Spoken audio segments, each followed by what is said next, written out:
How's it going, everybody? My name is LuckyBunz, and in today's video I'm going to be going over all the events for the month of September in Pokemon Go. With that being said, let's go ahead and get started. So first of all, let's go over the new season bonuses that we're going to be getting in-game for the next 3 months.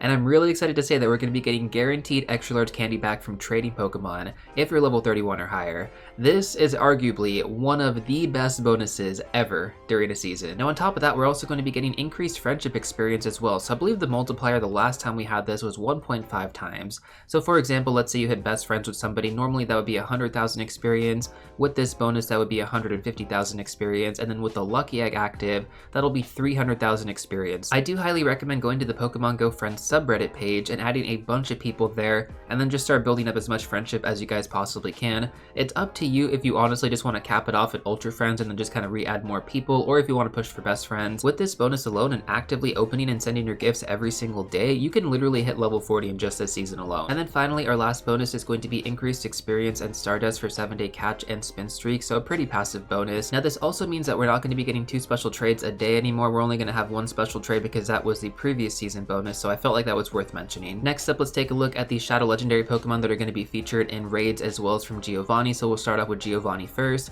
This is going to remain as Cresselia, and it'll likely be in rotation for the next few months as well until we get the next Team Go Rocket Takeover event. Now after the recent meta updates for Season 20 of Pokemon Go Battle League, the move Future Sight was nerfed from 120 power to 110 power, which basically removed Cresselia from the top of the meta.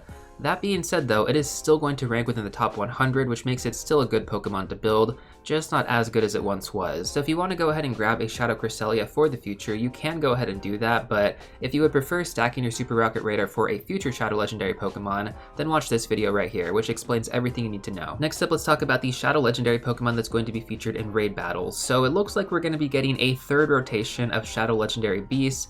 This is good news for some of you guys who weren't able to get a good IV spread or the Shadow Shiny during the last 2 rotations. To be honest, I'm pretty much good on them. I don't think I need to really do them anymore. I mean, 2 rotations, guys, 6 months of these Pokemon was kind of enough for me. But again, I mean, there's always going to be new players and returning players coming into the game, so I think it's fine. Shadow Raikou is going to be the featured Pokemon if I didn't mention that already, so for those unfamiliar, this is going to be the best Electric-type attacker in the game for the raid/gym meta, and it's also going to be great to use against the Flying-type Team Go Rocket Grunts if you don't have Shadow Rhyperior. Now these Shadow Raids are only going to be available on the weekends though, and they can only be done in person. Now typically the best way to get these raids done is after a big event over the weekend like Community Day. Like after that event, you know, there's usually players still out, and so you can probably gather a few together to actually go ahead and beat these raid bosses, assuming you guys do have the right counters. And if you're not really sure where to actually meet people in your local area, then Campfire is going to be a great resource to check out as well. I mean, again, guys, like Shadow Shinies are some of the rarest Pokemon to get in the game. Shadow Shiny Legendaries are even cooler. So regardless of the IVs, if you do end up getting a Shiny Shadow Raikou, I do think it's actually worth powering up. My Shadow Shiny Raikou wasn't the best IV spread, but I still powered it up to level 40, and I love using it. Next up, let's talk about the Research Breakthrough Pokemon. So we're going to have Galarian Weezing, Galarian Mr. Mime, Excadrill, Scraggy, Furfrou, and Jangmo-O. All these Pokemon except for Excadrill do have the potential to be shiny, and you also have a chance to get a remote raid pass from these Research Breakthrough boxes if you have no more than 2 in your Pokemon bag when you go ahead and redeem it, although it is pretty rare. Next up, let's talk about raid battles. So we have a lot of different raid battles to talk about during this month. We're going to start off first with max battles, basically Dynamax raids. So these raids are also going to be in person only, and you can only have a max party of 4 with you, similar to how it kind of worked in the main series games. Now it does seem like only Pokemon caught from max battles will be able to Dynamax during max battles as well. The wording is kind of confusing, I totally get that, but I'm sure this will make more sense once the feature has actually been released. Now there are 3 Pokemon that I would pay attention to this month that are going to be available in max raid battles. That's going to be Bulbasaur, Charmander, and Squirtle. And the reason for this is because these Pokemon will have special Gigantamax forms when fully evolved and given max soup. There is still so much to learn about Dynamaxing in Pokemon Go, which is why I haven't actually covered it as much on the channel, mainly because it's going to be different in Pokemon Go compared to Sword and Shield. Like, I played Sword and Shield a lot. Some of my best videos on this channel are from Sword and Shield, so just know that I know a lot about Dynamaxing and Gigantamaxing, but at the same time, like, I want to make sure that I know what I'm talking about when I actually make videos going over Dynamaxing for Pokemon Go. Moving on though, let's talk about the legendary raid bosses we're going to have available during this month as well. So shiny forms are going to be available for each of these legendary Pokemon, which is always nice. The rotation cycle is going to be from 10 AM to 10 AM local time as well. So pretty much to wrap up August and start off September, we're going to have the legendary fairy type Xerneas available. available. Unfortunately, as you guys probably know by now, it won't have access to its legacy fast move Geomancy, which is very important for running this Pokemon in both raids as well as PvP. It also doesn't have access to Charmer like any other fairy type fast move, so you pretty much have to give it the Elite TM if you want it to be usable. The good news though is that players don't typically use Elite Fast TMs as often compared to Elite Charge TMs, so I'm sure some of you guys probably do have extras. Next to Enamorous Incarnate, this is going to be one of the best fairy type attackers to power up in the game, and in terms of PvP relevance, it is currently ranked at number 18 in the Open Master League. Moving forward into the actual September raids, now we're going to have Kyogre available from September 3rd to September 14th. This is going to be the best water type attacker in the game with its signature moveset, Origin Pulse. Unfortunately though, just like Xerneas, it's not going to have access to its legacy moveset during this rotation, but that doesn't mean that you shouldn't raid Kyogre, because again, you could always use an Elite TM to get it if you get a good IV spread. That being said though, you could also run Surf as the next best option, which is still very good for Kyogre, and in some situations, more ideal. I actually have both Surf and Origin Pulse on both my Primal and my Shadow Kyogre, so it is very much worth it. Now following Kyogre, we're going to have Groudon available from September 14th to September 26th. This is going to be the best ground type attacker in the game with its signature moveset, Precipice Blades. But same as Kyogre guys, this moveset will not be available during this rotation. Now even after the meta changes for PvP, Groudon is still going to be a great Pokemon to use in the Open Master League. You could also use it for raid battles, rocket battles. I mean, it is such a fantastic Pokemon. I love using my Groudon, like it has Mud Shot plus Precipice Blades and Fire Punch.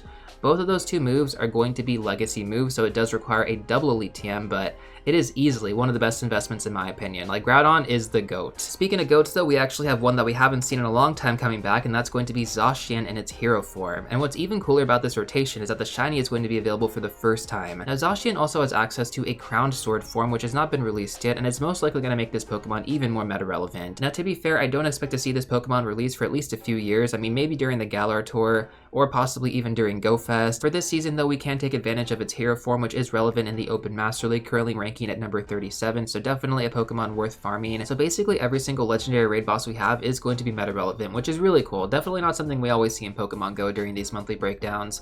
But now let's take a look at the mega raids that are going to be available, and we'll see which ones are actually meta relevant or worth focusing on.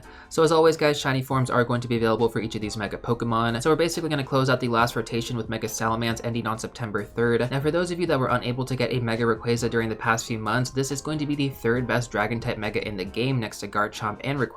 We also had a Calm Day Classic for Bagon in April, so hopefully some of you guys were able to get some good IV Salamence during that event with the exclusive moveset Outrage. If you didn't though, that's not a big deal because surprisingly Mega Salamence with Draco Meteor is pretty much on par with Outrage as a mega, even though it is objectively worse for Salamence in its non-mega form. It must have like a breakpoint in there or something like that, but either way guys, if you don't have Mega Rayquaza or Mega Garchomp, this is definitely something I would prioritize before it goes out of rotation. Again, like this is going to leave on September 3rd, so make sure to raid at least 2 Mega Salamence raids before this ends. Now following that, we're going to have one of the rarest mega forms finally returning to Pokemon Go. That's going to be Mega Absol from September 3rd to September 14th. Now personally speaking, I have missed this Pokemon the last 2 rotations, so this is going to be a top priority for me. Now in terms of meta relevance though, there isn't really that much, so I mean it's not really like a Pokemon I would focus on building for anything, and as far as the Mega Evolution goes, it's only going to be a single typing, so it's not going to be as appealing as some of the other dual typing megas out there, but above all else, I'm pretty sure most of you probably need this for your Mega Pokedex. Following that, we're going to have Mega Houndoom available from September 14th to September 26th. This is going to be the second best Dark type mega in the game next to Mega Tyranitar, although it is going to be a big downgrade compared to Tyranitar. This mega does benefit from a dual typing of Fire and Dark though, so it may come in handy during certain events for candy grinding. Now following that, we're going to have the Queen of Fairy types making her return, and that is going to be Mega Gardevoir from September 26th to October 4th. This is arguably the best Mega Pokemon we're going to have available during this month, so I'm very excited about this. Even though I already have a Mega Gardevoir that is at Mega Level 3, I do actually have a shiny 98 Gardevoir that I would like to get up to Mega Level 3, but I barely have any energy, so I'm going to go out and do at least 1 or 2 more raids of this Pokemon, get some extra energy, and I should be good to go.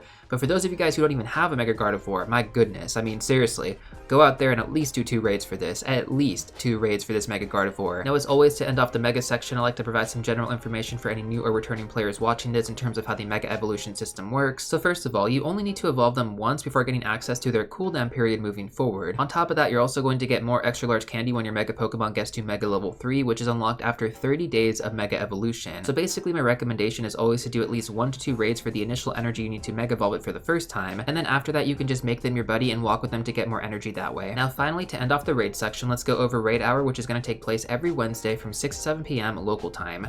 Whichever Pokemon is currently in rotation is going to be the one featured that Wednesday. So on September 4th and September 11th, we're going to have Kyogre available, and then on September 18th and September 25th, we're going to have Groudon available. Now there is actually a mechanic during Raid Hours where the raids actually reset after 25 minutes, so you can pretty much hit the same gyms at the half-hour mark, which is really convenient. With the raids finally covered though, let's move on over to our upcoming events for this month. So our first event is going to be taking place from the 3rd to the 10th. That is going to be the Go All Out event. So basically this event is going to be the debut of the Galarian starter Pokemon, Grookey, Scorbunny, and Sobble, and we're also going to be getting the new pseudo-legendary dragon type, which is going to be Dreepy. Now over the weekend on September 8th, we're going to have Phalanx Raid Day, so this raid day is going to be one of the easier ones to get done with the debut of the new shiny Phalanx. 5 free raid passes are going to be given from gym stops during this event window, and the remote raid limit is also going to be increased to 20.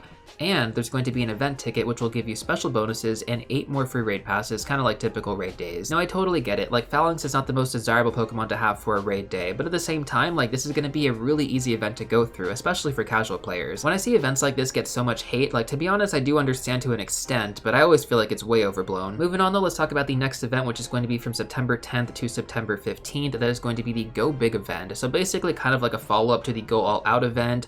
This is going to debut the new Dynamax raid battles and Pokemon. So as I mentioned earlier, I would strongly recommend focusing on Bulbasaur, Charmander, and Squirtle, the Kanto starters for the Dynamax raid battles. And during the event of this weekend, we're also going to have the Calm Day for Ponyta, which is going to be a 3-time Stardust bonus, which means you're going to have to get those star pieces ready, guys, because we're about to grind. This event is going to be awesome. Now following that, from September 18th to September 22nd, we're going to have the Psychic Spectacular event. And then on September 22nd, we're going to have the Oranguru and Passimian Research Day. Now the last event of the month is going to be from September 26th to October 1st. That is going to be the Legendary Heroes event. Now my first guess would be that this event is going to revolve around Zacian and Zamazenta, but the only one available in raids at the time is going to be Zacian, so I guess it's more of a Zacian event. Now finally, to end off the video, let's go over Spotlight Hours, which are going to take place every Tuesday from 6 to 7 p.m. local time. So shiny forms are going to be available for all these featured Pokemon, which is always really nice. On September 3rd, we're going to have the first Pokemon, which is going to be Wooloo, with the special bonus being 2 times Evolve experience. So when evolved to Dubwool, this Pokemon does have meta relevance in the Open Great League and Ultra League metas for PvP. The Ultra League spread will require extra large candy though, so this is going to be a good opportunity to go out there and farm some. Wooloo is going to be a normal type Pokemon, so make sure to have the Respect to Mega Evolution active to increase your chances at more extra large candy. Now if you do want to focus on the XP grind instead for the evolutions, I would gather about 70 in a search tag per Lucky Egg, and if you can, try to coordinate any friendship level ups as well during this time. Once again, we are going to have the 1.5 times multiplier, so really good opportunity to farm some experience on one Lucky Egg. The next Spotlight Hour is going to be taking place on September 10th, which is going to feature the Pokemon Dewpider with the special bonus 2 times Catch Stardust. So when evolved to Arachnid, this Pokemon does have meta relevance in the Open Great League format with Bug Bite plus Bug Buzz and Bubble Beam. Now in terms of the bonus, while 2 times Catch Stardust is always a nice one to get, I don't think it's actually worth using star pieces. This is just my take as a free-to-play player though, because I just think there's more beneficial times to use them, like Calm Days or 3 times Catch Stardust, or at least at the end of a GBL season. Your star piece will end up going a lot further during those types of events compared to this one. Following that, on September 17th, we're going to have the featured Pokemon be Wobbuffet, with the special bonus being 2 times Catch experience. Now Purified Wobbuffet in the Open Great League was one of the main appeals to this Pokemon, the second being Gym Defending. Now unfortunately though, with the recent meta changes during Season 20, this Pokemon is no longer meta relevant. It's like rank 300 now. Now in terms of the experience bonus, again, while it is nice, it's nothing crazy compared to other methods in game like friendship bonuses, especially friendship bonuses during this season, and 3 times Catch experience during certain Calm Days. So, for that reason, I wouldn't recommend using Lucky Eggs during this Spotlight Hour unless you have a lot of them. I do actually recommend using this time to practice your Excellent Throws though, as you're still going to get 2,000 experience per Excellent Throw, so that's still pretty good. Now finally, our last Spotlight Hour is going to be on September 24th, which is going to feature the Pokemon Machop, with the special bonus being 2 times Catch Candy. Now I would like to believe that this is going to be a subtle hint that Gigantamax Machamp is going to be appearing sometime during this season, but as we've actually seen so far, Dynamax eligible Pokemon have to be farmed from raids, so it's unknown if you can actually power them up with regular candy. Either way, there are going to be other reasons to focus on Machop during this event. The first is the cheap trade evolution discount you're going to get from it. So the first evolution from Machop to Machoke is going to cost 25 candy, but the evolution from Machoke to Machamp is going to be free if you actually trade the Pokemon and then evolve it. Now on top of that, Machamp is also going to be a great budget rate attacker to focus on, and if you catch a bunch of high level Machop in the wild during this event, you can just evolve them and create a great fighting type raid team. It's literally that simple. For reference, in the wild, the max level is going to be level 30, which is going to be 5,000 Stardust to power up. And then if you actually have the weather boost active during this event, it's going to be up to level 35, which is going to be 8,000 Stardust to power up. But wait, there's actually more. So Machamp and Machoke are both going to be great Pokemon to build for the Open Great League meta now, but they're also going to require legacy movesets. Machamp is going to need the legacy fast move Karate Chop, and Machoke is going to need the legacy charge move Cross Chop. If you were able to farm some good IV Shadows during the recent Team Go Rocket events as well, you may also want Candy to power up your Shadow Machamp or Shadow Machoke, so there's definitely a lot of reasons to take advantage of this Spotlight Hour. I would argue this is probably one of the better ones during this month. So after a very long video, guys, in conclusion, I think Niantic has been on fire lately. We have had great content in-game for the last 3 months, and they are not slowing down. We're going to be ending off with Xerneas, we have Kyogre, Groudon, Zacian. In Mega Raids, we have Absol coming back, we have Mega Gardevoir. I mean, just those alone are pretty cool. And then we also have Dynamax Raids, right? I mean, there's going to be an entirely new feature in-game. Either way, there's definitely a lot to look forward to during this month. And as always, if there's anything you guys are looking forward to specifically, let me know in the comment section down below. But if you do still want to check out some more content, I'm going to recommend these 2 videos right here. And before you go, don't forget to smash that like button, subscribe, and I'll see you all real soon in the next one.